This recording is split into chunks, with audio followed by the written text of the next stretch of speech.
Il PD attacca la maggioranza all'indomani dell'approvazione delle 9 ULS al posto delle attuali 21 da parte del Consiglio regionale. Alla fine, sostengono i consiglieri democratici, con una notevole forzatura regolamentare, 9 si è rivelato il numero magico per non rompere gli equilibri politici all'interno della Lega. Doveva essere la riforma di tutti, invece alle opposizioni è stato negato da parte della maggioranza la possibilità di migliorare questa riforma, garantendo a tutti i territori e a tutte le province pari criteri generali che avrebbero dovuto offrire servizi di qualità a tutti i cittadini. Dopo il confronto proficuo che ha portato alla riscrittura della parte relativa all'azienda zero, aggiunge Claudio Sinigaglia, troviamo incomprensibile quanto accaduto, anche perché con il presidente Luca Zaia era stato avviato un dialogo costruttivo. Non capisco cosa sia successo dopo l'incontro che abbiamo avuto con Zaia, perché l'incontro nella trattativa era al 95% concluso e non si è capito perché la maggioranza al proprio interno non abbia trovato un'intesa. Zaia, grande assente in questa discussione,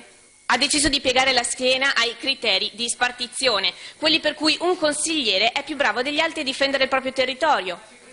Sì, chiudendo la porta a dei criteri condivisi, fatti per rispondere con trasparenza alle richieste fatte da diverse conferenze dei sindaci. La responsabilità sul pasticcio delle ULS del Veneto e sui tempi lunghi di questa discussione è della maggioranza, accusano invece i 5 Stelle e fra poco vedremo la resa dei conti. Nessuno, né l'assessore, né i tecnici, né il presidente Zaia, primo firmatario di queste leggi, ci ha detto perché Bassano e Portogruaro sì e il resto no. Questa è la cosa che purtroppo vi verrà ricriminata da qui alla fine.